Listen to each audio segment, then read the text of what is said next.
दोस्तों last video के अंदर में हम इथिक्स पेपर 4 के अंदर में डायमेंशंस ऑफ इथिक्स वाला टॉपिक देख रहे थे। उसके अंदर में हमने क्वेश्चन देखा था और वो हाफ लेवल के ऊपर में हमारा छूट गया था बिकॉज ऑफ डिसरप्शन। तो इस वीडियो में उसको कंप्लीट करेंगे और नेक्स्ट वाला क्वेश्चन उसको कंप्लीट करेंगे। तो चलिए स्टार्ट करते हैं। तो फर्स्ट जो हम क्वेश्चन देख रहे थे वो था हमारा इन्फॉर्मेशन इथिक्स वाला, उसका सिग्निफिकेंस क्या था। फिर हमने उसका कंटेक्स्ट देखा, उसको इंट्रोड्यूस कैसे करेंगे वो देखा। सिग्निफिकेंस के अंदर में काफ़ी सारे प्रोविजंस हैं जिनको आपको लिखना है। सेम तरीके के क्वेश्चन आपको अलग अलग भी आएंगे जो कि मैंने आपको इंक्लूड करके दिए हुए हैं, तो आप लिंक ओपन करके उसमें देख सकते हो। वहाँ पे आपको काफ़ी सारे क्वेश्चन मिलेंगे अलग अलग टॉपिक के ऊपर में। यहाँ पे जो मेनली क्वेश्चन देखने को मिलेंगे वो मिलेंगे हमें एक अप्लाइड पोर्शन से, जिसके अंदर में अप्लाइड करके कोई एजुकेशन के ऊपर या किसी हेल्थ के ऊपर किसी ना किसी टॉपिक के ऊपर में आपको क्वेश्चन डाले होंगे। तो यहाँ पे हम डिस्कस कर रहे थे किस तरीके से सिग्निफिकेंस आता है हमारी इन्फॉर्मेशन इथिक्स का। इन्फॉर्मेशन जो भी अवेलेबल होती है, कोई भी इंडिविजुअल जब उसको होल्ड करता है तो उसकी कुछ जिम्मेदारियाँ बनती हैं। उसको कैसे यूज़ किया जाए, किन पर्पज़ के लिए यूज़ किया जाए, किन कंडीशन में यूज़ ना किया जाए, उसके क्या कंसिक्वेंसेस हो सकते हैं, उन सब चीज़ों को देखा जाता है हमारे द्वारा। उसी केस के अंदर में राइट टू प्राइवेसी हमारा एक फंडामेंटल राइट है। तो इन्फॉर्मेशन के अंदर में इथिक्स होना और ज़्यादा आवश्यक है। एक तो इन्फॉर्मेशन के लिए आपके पास में लॉ होना चाहिए। लॉ के लिए हमारे पास है IT एक्ट 2000, लेकिन वो इनसफिशिएंट है। उसके अलावा हमारे पास पर्सनल डाटा प्रोटेक्शन लॉ, जो कि अभी बिल की श्रेणी के अंदर पड़ा हुआ है, अभी एक्ट नहीं बना वो भी है, लेकिन अभी उसको बनने में टाइम लगेगा डाटा प्रोटेक्शन लॉ को। तो उस कंडीशन के अंदर में अगर आपके पास में लॉ अवेलेबल ना हो तो उस कंडीशन के अंदर में आपका पूरी जो जिम्मेदारी है वो इथिक्स के ऊपर आ जाती है। अदरवाइज इथिक्स कुछ लेवल के ऊपर में जिम्मेदारी फुलफिल करती है, बाकी काम लॉ कर देता है, लेकिन इस केस के अंदर में इथिक्स के ऊपर पूरी जिम्मेदारी है। उसके अलावा हम देख रहे थे अगर इथिकल डायलेमा को हमें रिस्टोर करना है, इथिकल डायलेमा के अंदर में दो सिचुएशन आपके पास आती हैं, दोनों आपको लगता है कि राइट हो सकती हैं। कोई कंप्लीट तरीके से आप ये नहीं बोल सकते कि एक पोजीशन आपकी राइट होगी। अगर कंप्लीट तरीके से बोल पाएँ तो फिर तो नॉर्मल बात है, तो कोई डायलेमा नहीं है उसके अंदर में। जैसे एग्जाम्पल दिया जाता है एडवर्ड स्नोडन का। एडवर्ड स्नोडन के द्वारा नेशनल सिक्योरिटी से रिलेटेड इन्फॉर्मेशन को लीक किया जाता है US के अंदर में। तो इनके द्वारा इनको CIA के द्वारा अपॉइंट किया जाता है एज अ डाटा एनालिस्ट, और ये वहाँ पे काम करते हैं और इनके द्वारा वहाँ पे ऑब्जर्व किया जाता है कि CIA सर्विलेंस कर रही है। अमेरिकन्स की तो कर रही है, लेकिन पूरे वर्ल्ड के अंदर में इनकी अलग अलग प्लेसेस के ऊपर में लोगों की सर्विलेंस की कर रहे हैं। तो इसको डायलेमा आ गया। एक तो इसको खुफिया अपने देश की सुरक्षा के लिए जो भी इंफॉर्मेशन अवेलेबल है उसको खुफिया रखना है। दूसरा चैलेंज आता है कि लोगों की सेफ्टी, लोगों के ऊपर सर्विलेंस की जा रही है, तो इन्फॉर्मेशन उसकी फ्रीली अवेलेबल होनी चाहिए। तो इस पर्सन ने ये हांगकांग के अंदर में मूव करता है और वहाँ पे डिस्क्लोज कर दी जाती है इसके द्वारा इन्फॉर्मेशन US के सीक्रेट डिपार्टमेंट के द्वारा कि NSA की इन्फॉर्मेशन को ये पब्लिक के अंदर में जो हमारी प्रेस होती है उनके सामने रख देता है। उसके बाद ये भाग के चला जाएगा रशिया, और रशिया के अंदर में रह रहा है प्रेजेंट में। तो इस पर्सन के द्वारा किया गया बेसिकली इथिकल डायलेमा वाली सिचुएशन होती है, उनके लिए भी इन्फॉर्मेशन इथिक्स काफ़ी इंपॉर्टेंट होती है। इन्फॉर्मेशन इथिक्स आपको बताती है इन्फॉर्मेशन को कैसे यूज़ किया जाए। अगर उनके बारे में आपको जानकारी हो तो इस जैसे पर्सन, या हमारे इंडिया के अंदर में भी मान लो आधार की ब्रीच हो रही है या कोई और सिचुएशन आ रही है, उस केस के अंदर में आप अच्छे से बता सकते हो कि हाँ ये वाली ब्रीच हो रही है और एक विसल ब्लो कर सकते हो डिपार्टमेंट में। उसके अलावा इन्फॉर्मेशन एथिक्स इसीलिए भी ज़रूरी हो जाती है क्योंकि सोशल मीडिया काफ़ी ज़्यादा इंक्रीज़ हो चुका है इंडिया के अंदर में और पूरे वर्ल्ड में, और सोशल मीडिया के ऊपर में हेटरेट देखने को मिलती है, फेक न्यूज़ देखने को मिलती है। तो अब इसके अंदर में ऐसा नहीं कि आप पूरे सोशल मीडिया को रेगुलेट कर लोगे, रेगुलेट कर पाओगे, लेकिन वो भी एक फ्रैक्शन को रेगुलेट कर पाओगे। कंप्लीट तरीके से अगर आपने उसको मैनेज करना है तो उसके लिए इथिक्स होनी चाहिए। लोग अपनी रिस्पॉन्सिबिलिटी खुद लें, सोशल मीडिया के ऊपर में गंदगी ना फैलाएं। और कंक्लूजन के अंदर हम बोलेंगे कि हमें अप्लाई करनी चाहिए इथिक्स इन्फॉर्मेशन के अंदर में। और इसमें आप ये भी बोल सकते हो इंडिया के अंदर में डाटा प्रोटेक्शन लॉ भी नहीं है, साइबर सिक्योरिटी के लिए भी हमारे पास में डेडिकेटेड लॉ नहीं है। इन चीज़ों के लिए हमारे पास में इन्फॉर्मेशन के अंदर में एथिक्स होनी चाहिए, जिससे कि सब लोग अच्छे से वर्क कर पाएँ। फिर इसी के अंदर आते हैं सेकंड, हमारे पास क्वेश्चन आएगा। सेकंड क्वेश्चन हमारा बेसिक डायमेंशन से आया हुआ है। डायमेंशन के अंदर में बेसिक एक थ्योरेटिकल पोर्शन आता है, दूसरा पोर्शन हमारे पास अप्लाइड आता है। अप्लाइड वाला क्वेश्चन हमने पहले डिस्कस किया और ये वाला क्वेश्चन हमारा थ्योरेटिकल आ रहा है। थ्योरेटिकल में पूछा गया discuss the differences between teleological and deontological system of ethics. तो बेसिकली इथिक्स कौन सी चीज़ राइट है किसी पर्टिकुलर सिचुएशन के अंदर में, उसको डिसाइड करने के लिए वेरियस स्कूल ऑफ थॉट हैं जो अलग अलग तरीके से बोलते हैं कि आप कैसे डिसाइड करोगे कोई चीज़ राइट है या रॉन्ग है। क्या मतलब आपकी इंटेंशन अच्छे होने चाहिए उसके लिए। अगर इंटेंशन अच्छे हुए और मान लो कंसिक्वेंसेस गलत हो गए, आपके इंटेंशन थे किसी को बचाने के लेकिन आप गलती से वो मर गया, तो क्या एक्शन राइट है या रॉन्ग है। उनको बताने के लिए ऐसी चीज़ों के लिए अलग अलग स्कूल आते हैं। वही चीज़ें पढ़ी जाती हैं डायमेंशन ऑफ इथिक्स के अंदर में। छोटा सा टॉपिक है, इसका अप्लाइड वाला पोर्शन बड़ा है।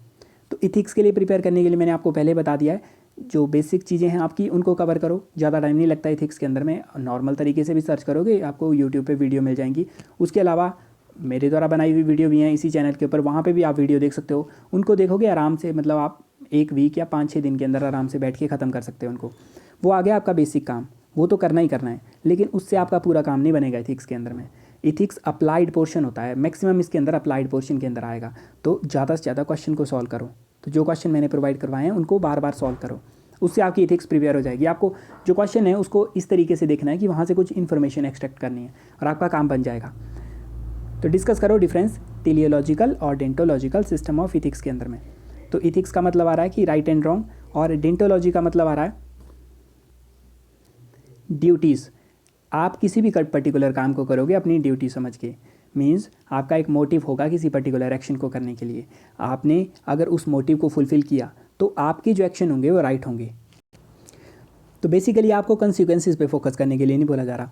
जैसे एक पब्लिक सर्वेंट होता है, एक सिविल सर्वेंट है, सिविल सर्वेंट को बेसिक ये बोला गया कि आपको क्या करना है, रूल को फॉलो करना है, मीन्स आपकी जो ड्यूटी है आपको उसको फॉलो करना है।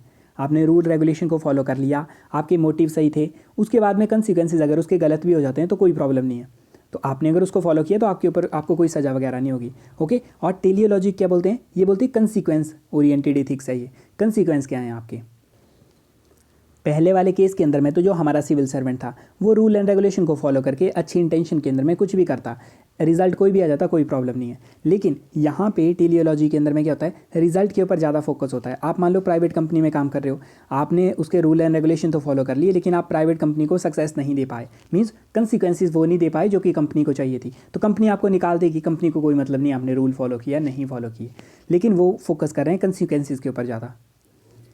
तो हमारी जो टेलियोलॉजी है वो बोलती है आपके कंसिक्वेंस अच्छे होने चाहिए, डेंटोलॉजी बोलती है कंसिक्वेंस से हमें कोई मतलब नहीं है, आपकी इंटेंशन अच्छे होने चाहिए, उसको करने के लिए आपकी ड्यूटी की तरह करना चाहिए उसको। तो डेंटोलॉजी एक तरीके के मॉरल लॉ की तरह है, मतलब ये मानते हैं कि कुछ लॉज हैं जो हमारे नेचुरल तरीके से हमारे नेचर के अंदर में प्रेजेंट हैं। एक पब्लिक सर्वेंट है, उसकी कुछ ड्यूटी है, वैसे ही मदर फादर अदर जो लोग होते हैं सब लोगों की कुछ ना कुछ ड्यूटीज़ हैं, वो उनको अगर फॉलो करेंगे और उनके रिजल्ट कुछ गलत भी आ जाते हैं तो भी कोई प्रॉब्लम नहीं है। ओके, तो ये बताती है हमें कि हमें ऑलवेज तरीके से अच्छे फेथ के अंदर अच्छे इंटेंशन के साथ में अपनी ड्यूटी को फुलफिल करना है। तो ये बात आ गई। टेलियोलॉजी क्या बोलती है, ये बोलती है हमारा एम क्या है उसके ऊपर डिपेंड होगा। आपका एम मान लो नेशनल सिक्योरिटी है, तो डेंटोलॉजी आपको बोलेगी कि आप रूल एंड रेगुलेशन अच्छे से फॉलो करो, आप मॉरल तरीके से फॉलो करो, उसके बाद इनको अचीव करो। लेकिन हमारी टेलियोलॉजी बोलेगी आपके रिजल्ट अचीव होने चाहिए, बीच में आप चाहे मारो काटो जो करना है वो करो। ओके, मैं एक्सट्रीम वर्ड यूज़ कर रहा हूँ इसके अंदर में डिफरेंस क्रिएट करने के लिए। अदरवाइज हर एक थ्योरी के अंदर में वेरियस हमारे काफ़ी सारे ग्रुप के हमारे फिलोसफर होते हैं हर एक थ्योरी के अंदर में, तो उनके व्यूज़ थोड़े थोड़े मतलब साथ साथ में मैच कर जाते हैं उनके, काफ़ी एक्सेप्शन को भी उन्होंने डील किया होता है, लेकिन हम एक्सट्रीम वे में देख रहे हैं। तो ये बोलते हैं रिजल्ट अचीव करना है, अगर रिजल्ट अचीव हो जाता है, आपका रिजल्ट आपका मॉरल था वो अचीव हो जाता है, तो बाकी बीच के अंदर में कुछ भी हो उससे हमें कोई मतलब नहीं है। ठीक है, जैसे एग्जाम्पल दिया हुआ यहाँ पे कि मान लो आपने एक कुत्ते को लात मारी जो कि रोड के अंदर में सोया था, आपने लात मार के उसको भगाया और वो रोता रोता निकल गया साइड में। उसके बाद में एक कार आई स्पीड से उस पर्टिकुलर प्लेस से मतलब जल्दी से क्रॉस कर गई। इस केस के अंदर में डेंटोलॉजी बोलेंगे कि आपका एक्शन गलत था, क्योंकि एक तो आपने पेन पहुंचाई इसको और आपकी इंटेंशन का तो हमें पता नहीं, लेकिन क्रूअल काम किया आपने डॉग के प्रति। लेकिन टेलियोलॉजिकल पर्सपेक्टिव क्या बोलेगा, ये बोलेगा आपने डॉग की लाइफ बचाई, तो मतलब आपका एक्शन सही था। बीच में क्या किया आपने, लात मारी नहीं मारी वो तो आपकी अपनी इच्छा है, लेकिन ये थोड़ा एक्सट्रीम काइंड का एग्जांपल है। अब लात कौन मारता है, अगर आपने बचाना ही होता किसी कुत्ते को तो आप ऐसे उठा सकते थे उसको। तो एक्चुअल के अंदर में इस केस के अंदर तो आपका गलत काम है, अगर आपने लात मारी किसी को, बचाना भी है तो भी आप अच्छे से बचा सकते हो उसको, लेकिन हमें समझने के लिए एक्सट्रीम केसेस के ऊपर जाना पड़ता है। जैसे गवर्नमेंट ने कंप्लीट लॉकडाउन लगाया, अब ये क्या अच्छा था बुरा था। अब जिस समय लॉकडाउन लगाया आपको पता नहीं था रिजल्ट क्या आएगा। मान लो आपने लॉकडाउन लगाया और पूरे देश के अंदर में 50 करोड़ लोग मर गए भूख से, उस सिचुएशन में आपको पता नहीं था एक्चुअल में कि अब अच्छा है या बुरा है, वो तो बाद में पता चलेगा। तो कुछ लोग आएंगे उसके बाद वो बोलेंगे कि लॉकडाउन देखो आपने ये कर दिया, आपने वो कर दिया, आपने इकोनॉमी का सत्यानाश कर दिया। तो वो आ रहे हैं हमारे पास में टेलियोलॉजिकल पर्सपेक्टिव कि आपने जो कंसिक्वेंसेस थे उसके बेस के ऊपर जज करना। दूसरे अगर डेंटोलॉजिकल पर्सपेक्टिव से इसको देखेंगे तो हमें पता चलेगा लॉकडाउन लगाने के लिए सरकार की मंशा क्या थी कि हमें लोगों की जान बचानी है। अब सरकार को ये तो था नहीं कि लोगों को मारना है, तो मोटिव अच्छे थे। प्लस ये किसी भी गवर्नमेंट की ये ड्यूटी होती है कि वो अपने सिटीज़न की प्रोटेक्शन करे। उस केस के अंदर में इन्होंने डेंटोलॉजिकल पर्सपेक्टिव से राइट काम किया। लेकिन अगर मान लो डेंटोलॉजिकल पर्सपेक्टिव से राइट काम किया लेकिन आपकी जीडीपी जो है -20% एक क्वार्टर के अंदर में चली गई, तो टेलीलॉजिकल पर्सपेक्टिव से वो हमारा गलत हो जाएगा काम। लेकिन डेंटोलॉजिकल पर्सपेक्टिव से देखेंगे तो चाहे आपके 50 करोड़ लोग भी मरेंगे, फिर भी हम बोलेंगे कि गवर्नमेंट ने अपनी ड्यूटी को निभाया। बाद में कई सिचुएशनें काफ़ी ख़राब हो जाती हैं, जैसे डेवलपमेंट के वेरियस प्रोजेक्ट होते हैं, उनके अंदर में आप लैंड वगैरह लेते हो, जैसे बुलेट ट्रेन का प्रोजेक्ट है, उसके अंदर में लैंड एक्विजिशन के काफ़ी इशूज़ चल रहे हैं। उसकी लैंड 1% भी अभी तक मतलब इन्होंने काम शुरू नहीं किया उसके ऊपर में। तो बुलेट ट्रेन बन रही है, उस 50-60 साल लगाएंगे बुलेट ट्रेन बनाने के लिए। लेकिन यहाँ पे हमें क्या समझना है, हमें ये समझना है बुलेट ट्रेन बनाई जा रही है। अब सरकार क्या कर रही है, सरकार देख रही है हमारी ड्यूटी है कि लोगों तक में डेवलपमेंट पहुंचनी चाहिए, तो उसके लिए सरकार बुलेट ट्रेन लगा रही है। अब बुलेट ट्रेन लगाने के लिए एक तो वो लैंड, लोगों की लैंड लेंगे। डेंटोलॉजिकल पर्सपेक्टिव से ये सारा राइट होगा, बिकॉज वो एक तरीके का उनका इंटेंशन अच्छा है, वो उनकी ड्यूटी है उसको डेवलपमेंट करवाना। अब उसके बाद सोचो कि अगर बुलेट ट्रेन लगा दी और कंसिक्वेंस के अंदर ये हुआ कि एक तो आसपास की जो आपने लैंड थी उसको ले लिया, वाइल्ड लाइफ को नुकसान हुआ इसका, और बुलेट ट्रेन के अंदर कोई भी नहीं बैठा, 1% भी नहीं बैठा, मतलब 1 रुपये की कमाई नहीं की बुलेट ट्रेन ने। तो डेंटोलॉजिकल पर्सपेक्टिव से वो एक्शन जो होगा वो पहले से राइट है, बिकॉज हमारी इंटेंशन अच्छी थी, हमने ड्यूटी समझ के कर दिया। लेकिन टेलीलॉजिकल पर्सपेक्टिव से जब आप अचीव ही नहीं कर पाए इसके अंदर में कुछ भी, कंसिक्वेंस तो आपके जीरो आए, वो सिचुएशन आती है, फिर स्टबल बर्निंग आ जाता है। इसके अंदर में भी डेंटोलॉजिकल पर्सपेक्टिव और टेलीलॉजिकल पर्सपेक्टिव आप डाल सकते हो, उससे राइट एंड रॉन्ग बोल सकते हो। पॉल्यूशन कॉज हो रहा है हमारी स्टबल बर्निंग से, उसको आप बोल दोगे कि ये आ जा रहा है हमारे पास में टेलीलॉजिकल पर्सपेक्टिव से, कंसिक्वेंसेस ख़राब आ जा रहे हैं इसके अंदर में। लेकिन स्टबल को बर्न किया जा रहा है फार्मर के द्वारा, अब उनके द्वारा बोला जाएगा कि हमें तो कुछ ना कुछ करना ही पड़ेगा, हमारे पास एक तो पैसे नहीं है, और ये ऐसा नहीं कि हम अभी बर्न कर रहे हैं, हम तो हज़ारों सालों से बर्न करते आ रहे हैं, और एज अ फार्मर ये मेरी ड्यूटी है कि मैं अपने फील्ड को क्लीन करूँ और उसके बाद वहाँ पर फूड उगाऊँ। तो ये तो आज पॉल्यूशन तो आज की प्रॉब्लम है, हम तो 4000 साल से खेती कर रहे हैं और हम तो 4000 साल से जला ही रहे हैं, तो आपकी प्रॉब्लम है, आपने दूसरी प्रॉब्लम क्रिएट की, ये तो आप फिर मुझे इसके लिए जिम्मेदार ठहरा रहे हो। तो ऐसी सिचुएशन के अंदर में वो डेंटोलॉजिकल पर्सपेक्टिव से बोल सकता है कि मैं तो ऐसा ही करूँगा। इंडिया के अंदर में पुअर हाइजीन है, अब वो भी आप 2 पर्सपेक्टिव में जोड़ सकते हो इसको।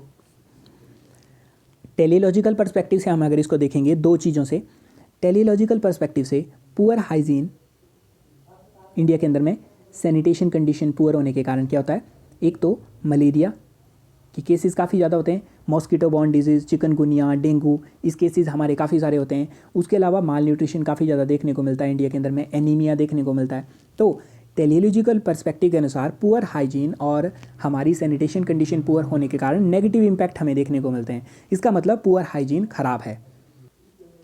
तो हमने जज किया कैसे, कंसिक्वेंस क्या हो रहे हैं किसी पर्टिकुलर चीज़ पे, उस पर जज कर लिया। तो टेलीलॉजिकल पर्सपेक्टिव हो रहा है कि ये गलत बात है, लेकिन सेम टेलीलॉजिकल पर्सपेक्टिव इसको सही करार देगा कब, अभी रिसेंट के अंदर में हमारे पास में ऐसे देश जिनके अंदर में हाइजीन कंडीशन काफ़ी अच्छी थी, वेस्टर्न कंट्रीज़ मोस्टली, वहाँ पे कोविड की डेथ हाई देखने को मिली। और ऐसी कंट्री जहाँ पे हाइजीन की कंडीशन ख़राब है, जैसे इंडिया जैसी कंट्री, वहाँ पे कोविड के केसेस और उनसे होने वाली मौतें कम देखने को मिली। केसेस तो फिर भी ज़्यादा थे, लेकिन मौतें जो थी उनसे डेथ वगैरह होना इंडिया के अंदर में बहुत कम है।